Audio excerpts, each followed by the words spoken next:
There he is. Hey, Look at this guy. Colin, Ed. Rob. Look at this guy. Ed, Yeah. I Good to was see you, buddy. I was realizing we talk a bunch. We talk about once a week, and I have not asked you about this Sundance movie that everyone has gone bananas for, like you and Patty Harrison. Yeah.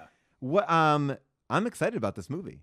I'm not that you're here to talk about that, but I did want to talk to you about it. That was the most talk show thing we've I know. ever done. Sorry. Yeah. I didn't. Well, I yeah. honestly don't know what I'm here to talk about at all. So I'm happy to talk about that. I'm happy to just- talk about anything. We're just hanging out. That's the movie's called Together Together, Okay. and it's a really sweet,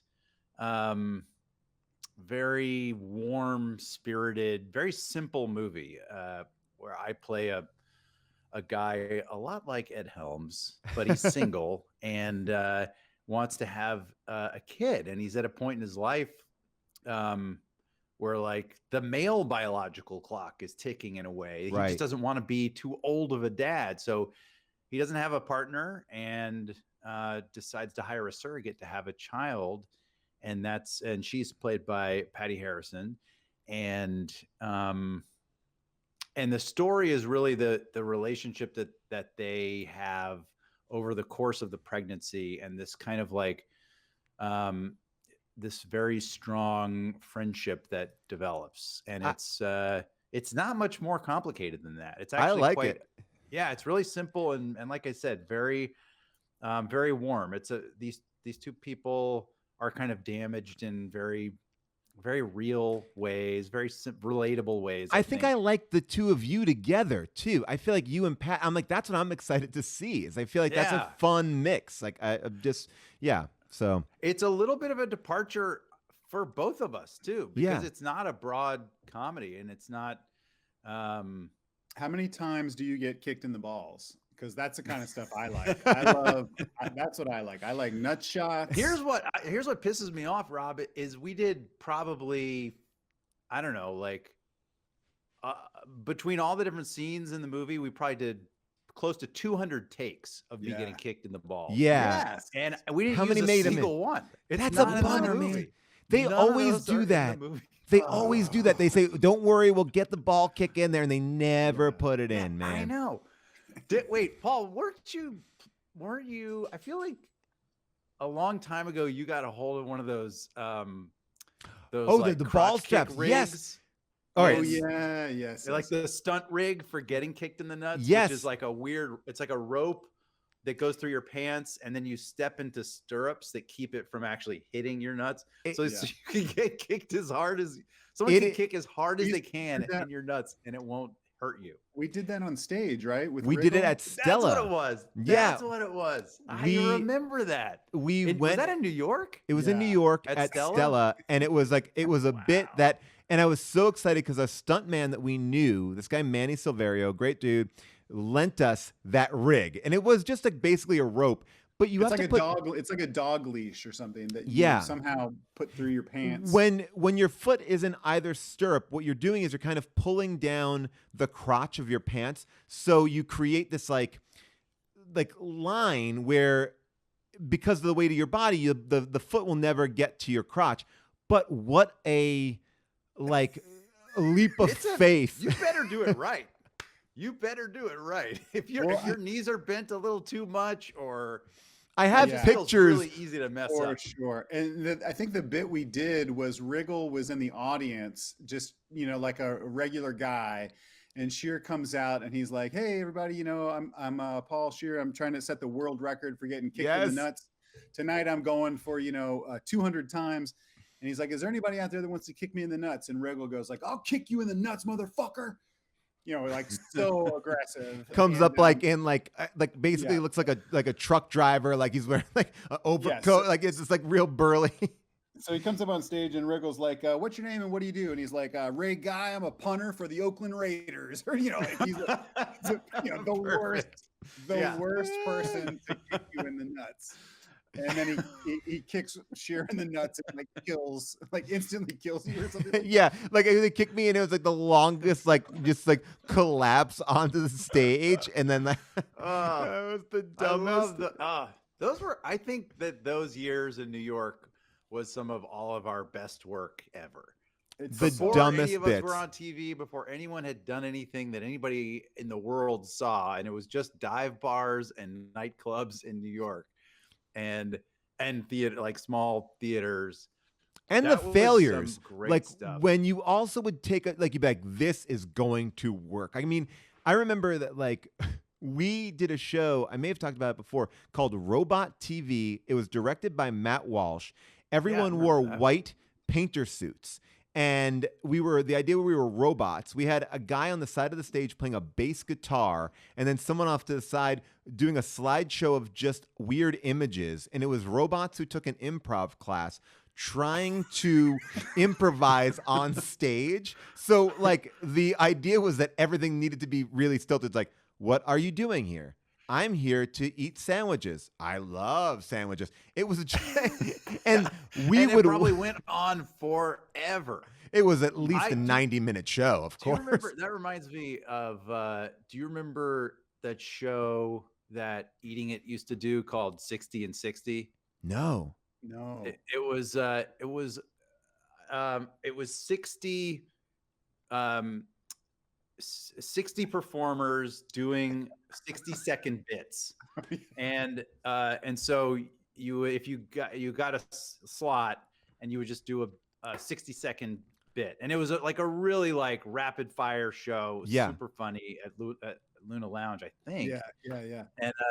And along those lines, Paul, I did a thing for that with Ptolemy Slocum called the Ed Helms Ptolemy Slocum Project. And it was me in a lab coat and suit pants and a tie, looking like a doctor, playing my banjo, and Ptolemy in a white unitard, knee pads, elbow pads, and a helmet, bouncing up and down on a yoga ball. That's it. That's the whole concept. Oh my God. That's it. I for get 60 seconds. I get so I mean, it's probably boring to other people, but like I get so nostalgic about, because I can remember other people's bits so well. Like I remember a bit that John Glaser and John Benjamin did at Irving Plaza, like some huge. Oh, I remember that night. Yeah. And they came out. Oh my God. This is the greatest bit that has ever been done in the history. I know what you're going to say. This is the greatest bit that's ever been done in the history of live comedy. I don't know that I was there.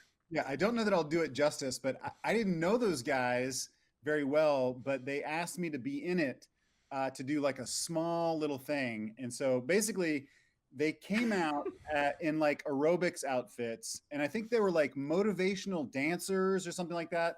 It was just acrobats. Yeah, they rolled out like big mats and trampolines and like all this stuff. And part of it was like there was like music playing during the setup. Like that was part of the thing. It's like, oh my God, building anticipation. Yeah. Okay, I cut you off. No, I love it. I mean, and Glaser and Benjamin, like they just love to like that slow burn, like really like torture the audience in a good way. And so, so they set everything up, and then they start off, and it starts playing this like inspirational music, like do, like up and away. And they start throwing like a big like yoga ball back and forth. And then they jump up in the air and they collide and they hit heads or something, and they fall down, and they both have like fractured necks in the first 2 seconds of the show or something like that. Yeah. So they're there on stage, they're lying there, knocked unconscious. And the music just keeps playing, bum, bum, bum, bum, bum, bum, bum, bum, and like they're unconscious and whatever. So it goes on for like 5-10 minutes. Like just the music keeps looping. Finally, like someone comes out from the side, like a fake doctor. And it's like, oh my God, like call an ambulance. 5 more minutes. I come in dressed as a paramedic with like a stretcher, and like put them on the stretcher and take them, and like. But the music is never stopping to play. It's like up and like away. The happiest, I love those like. And you could hear them screaming like, "Get a fucking get a doctor! Get in!" Like, but the music was so loud. Oh my God! The commitment to such a dumb bit. I mean, those are the funniest. I tell that story all the time. That's my favorite thing I've ever seen. It's I the just remember rolling on the floor watching that. Like, I can't. How much longer is this going to go on? Like, I love it. I feel like there was a. I'm sure that there's still millions and millions of like great bits to be done, but like just because that was when I was coming up, you're like, oh, that was. By the way, all the best. I never even knew you were the paramedic. Like you're like the capper on that show that like are on that bit. And I've known you forever, and I never knew you were like but we were all like jumping in. Like I remember like seeing Tenacious D, and they had like Seth Morris and Brian Husky and Rob Corddry like open for them. They had like Naked Babies open for them. And look, if you're going to see Tenacious D, and if you're going to see anybody, it's hard to be an opener. And I think Tenacious D and the Naked Babies will tell you they learned the hard way that sketch comedy before a Tenacious D concert was not welcome. Like it was, they were mad. And like when you've been in those moments where you have to perform on stage and they don't like you, but Tenacious D likes the Naked Babies. Like we like them. I've had those moments. Like we did a show in the Minneapolis Mall of America, where we were doing an improv show, and we came out on stage for the Real World. 30 seconds into the show, Friday night, big stand-up comedy club in the small, packed. Kill yourselves! And you know that there's no way out of it. Like you have to kind of finish the show. Like we're only here to do improv, and you have the set to fill, and it's just like those moments also made me grow so much as like a performer. Yeah. Just like, oh, I got to eat it now. I'm like, I don't know what to do. You definitely learn more by failing, because you're just like, oh, I got to find something funny that works. Like this is too painful. I mean, we've all done millions of those shows where you're just like, I can't live through that experience again. It was awful, man. Oh, so bad. Awful. But also the most fun. Yeah. Didn't we do a bit together, Hubel, at Pianos one night where I was doing a stand-up set, and then I started to do a joke that was a really well-known joke of Dimitri Martin's. Yes. And like halfway through the joke, yeah, Dimitri Martin's in the audience, and he's like, "Hey, that's my joke. What are you doing?" And I forget how it goes, but it was we had some back and forth, and then the bit was that you then say, "Oh, you were Aaron Sorkin." That's what it was, because you were like the back and forth with Dimitri and I turns into, "You can't handle the truth. You can't hit," and then you go, "Hey. That's my bit." That fight you're having, I wrote that from my movie, A Few Good Men. Yeah. God, you have a good memory. I remember doing that bit, but I don't remember the end of it. That's so funny. Yeah, man. You played Aaron Sorkin in my bit at Pianos. My favorite, a Tinkle show, I believe. Yeah, my favorite bit is some sort of audience plant. Like I love that, where you're like, you're sitting there and you're like, okay, here I go. And people are kind of looking at you like, why did this guy just sit down right next to me? This is weird. We used to open our improv show, the Respecto Montalban improv show. I would come out and say, hey, everybody, welcome to Respecto Montalban. And the entire cast was spread out in the audience. Like, hey, where's the bathroom? I'm like, okay, sorry, sir. Bathroom's over there. No problem. And then it was just like 15 minutes of people heckling me from the audience as I'm trying to introduce the show. And that was like the most fun opening ever. I want to tell one bit that's not my own, but it was my favorite long form bit that got the audience so angry, but it was the funniest thing, where John Glaser would get up on stage. John Glaser, who is, you know him from Delocated and Neon Joe, Vampire Hunter. He's been in all great shows. I mean, 30 Rock. He's a great, hilarious guy. He gets on stage and he's like, hey, I'm not gonna do anything funny tonight. I'm working on this thing, and he just really sets it up really nice and small. And he's like, I've been having a hard time in my marriage, and I had this dream. And he starts telling this elaborate dream, and I'm talking like it's an 8-minute bit and he's talking about what this image, and there's nothing funny about it, and he's like kind of silencing the crowd if it does get funny. It's intentionally not funny. And he's like, yeah, and then I'm on this plane, and the plane starts shaking, and we go down, and the plane crashes, and I survive, and I'm walking around the wreckage, and I see the black box of the airplane right there, and I look at the black box. It was totally intact, and I was like, why don't they make the entire plane out of the black box? And that was the thing, like, just to get to that dumb joke, like, why don't they make such a long walk, like the a longest 15-minute bit to do like the dumbest setup punchline? I love that we have It's like such a level of commitment. Oh my god! I love that we have Ed Helms on the show, and we just talk about John Glaser bits. Oh my god! So There's nothing better. It's so funny, man. Ed, not to switch back into talk show. I'm crying from that one. I knew where you were going. I just, even hearing you tell that story, I was enjoying the slow burn of your description of it, knowing where it was going. But like, to know that bit was 15 minutes, and the audience is like so willing to sit there and be like, all right, what am I missing? What am I not getting? And leaning in. Helms, everyone in the chat loves your lighting package. What is the depth of field? Like, right? Yeah, man.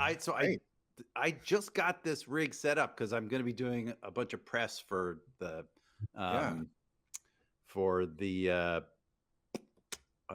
movie Together, and also Rutherford Falls, which is my new show on Peacock. But yeah, when is that starting, Rutherford Falls, by the way?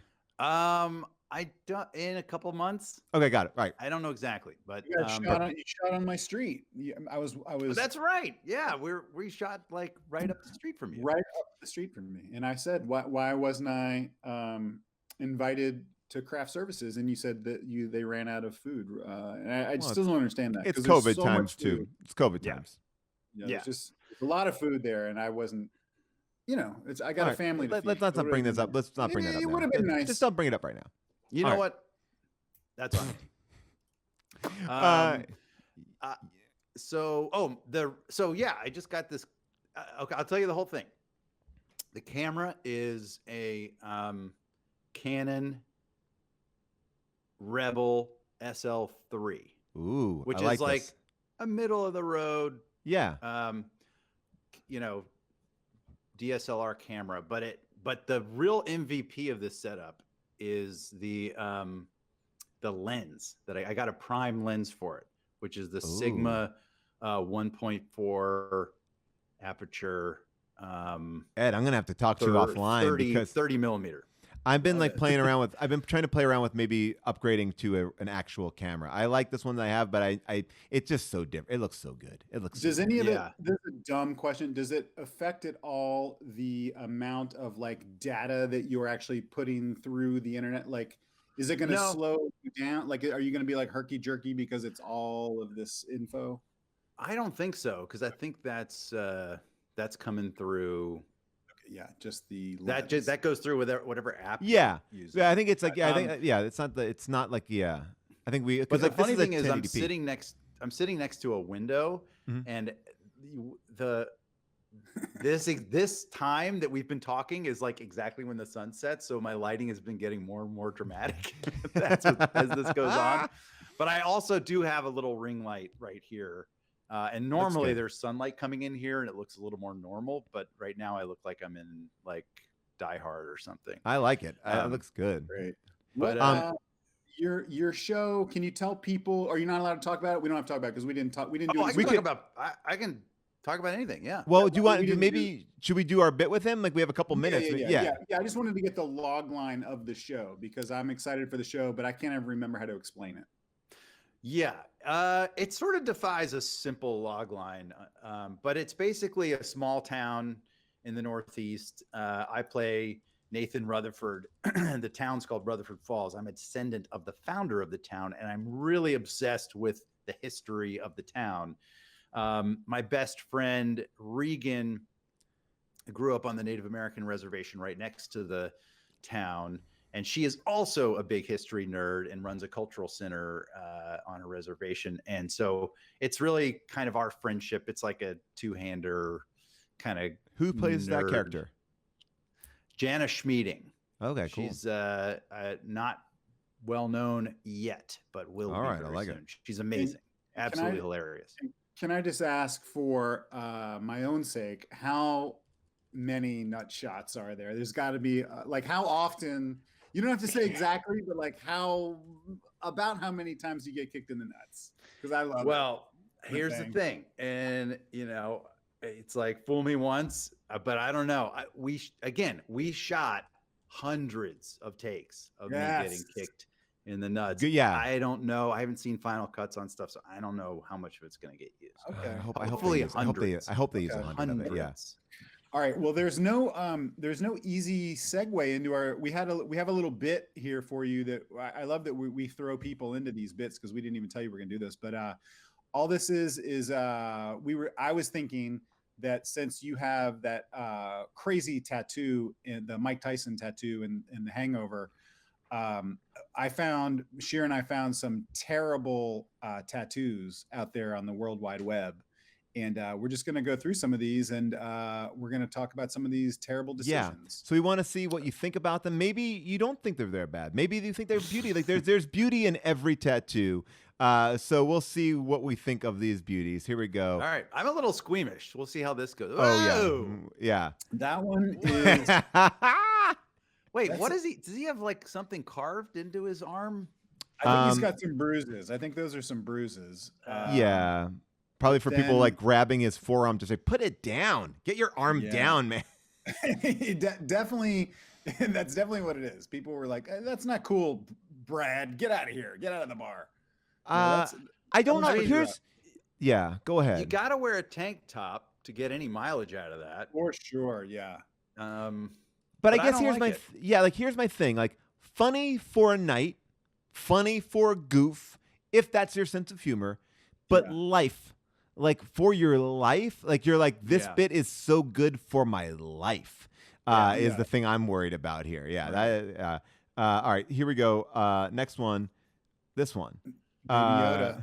Topical.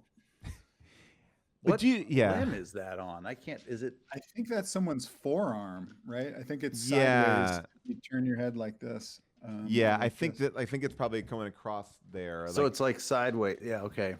So I don't know. Do you have to have like any sort of license to do a tattoo? Like, can you just? Well, that was the whole thing with Ed, right? I mean, that's the whole thing with the Hangovers? Like, the tattoo that you had was like the license was on Mike Tyson. Like his artist was like, that's my art on your body, so you can't like use other people's art. But if that was it changed the use of tattoos in show business forever. Not like. It's a funny weird detail of that movie was the big dramatic standoff with that tattoo artist, but he basically had, a major movie studio like bent over. It was unbelievable because he was able to claim copyright on that particular design. It's so wild. And it was wild. I mean, but I think the difference here is that this is an artist ready. You can do this. Yeah, this feels fine. I didn't even mean legally. I meant artistically. Like, do you have to show that you are that is not a good drawing of Baby Yoda is what I'm trying to say. It's odd. I wouldn't get a Grogu tattoo at this point. I feel like it's too new. It's like, it would be like, I don't even know, like, because nothing has come out in the movies in such a long time. But it's like you just saw the premiere of a show and you're like, that's what I'm like. That's my new thing. It's like it's too early to tell. Wait a few. Anything that's a meme should be off limits. I think right? I think you're right. Here's another one. Now a lot of people get like those, like they get the tattoo rings. This is a tough one. It's simple, but also useless if you're not together, and useless if you're not shirtless together in that position. Also, you got to have the exact right angle on it, right? Because if you're look at the one on the left, it's not even working right, and it's just a barely different picture. So, if you gain weight, it's really a specific usage. You gain weight if you break up, if anything happens. Well, they're not going to break up. They can't. They got the tattoos. You can't break up. This is an interesting one. Always the face tattoos are bold. It is that is a life choice. I feel like with the face tattoo, I feel like you might be consigning yourself to a certain type of employment. You know, you're definitely going to be self-employed, or you're going to be working in the back stock room or a villain in a Batman movie. I mean, this is a great villain. This was the great bit that you did on Human Giant, right? Oh, Paul, yes. Did you do the thing where you got your cat tattoo? Yeah, I was on a space show. Yeah, I was on a space show, and I made essentially the quick one-liner would be like, I'm a Klingon on Star Trek, and I'm like, hey, let me just get all that stuff implanted in my face because I hate being in the makeup chair. And then the minute I get it, the show is canceled, and then I have to live with that face forever. It's so good. That's one of the best sketches of all time. This is one that upsets me a lot. I'm going to show you this next one. This is Freckles. Helms, tell us if you got to go, by the way. If you have to go, let us know. Yeah, I should boogie fairly soon. Yeah. All right, we're going to get you. We'll give you I have one good one to end. All right, this is just Freckles. This is a bad idea. Here, I'm going to show you one. Yeah, that's upsetting to me. I'll show you a good one. This guy, I feel like he just loves checkers, and I respect that. All right, how about maybe we end on this one? Taco Bell is a good one. I don't know why I love this one. I kind of love this one. I think Taco Bell nailed it with their logo for starters. Yeah. And then the only thing I don't like is that, like, I would like this more if it was on his arm or something. I feel like he's associating Taco Bell with like poo-poos, and I don't like that. Yeah. I just feel like that's a cheap way to go because it's a good tattoo on its own. Let me give you this one. What if you put Mr. Softy above your butt? And like that image of like the swirly soft, like that to me feels classic. Like that's a classier move. That's a much classier move. Ed, it's been so great to have you here with us. Buddy. Yeah, dude, it's been a pleasure. So always good to hang with you guys. So good. I'm so jealous of your lighting. I'm gonna get this package. You gotta get the package. I just gave Manzukis the whole rundown. So I love it. All right. I'll send you the details. Oh, I need it. All right. This is great. Bye-bye, Ed.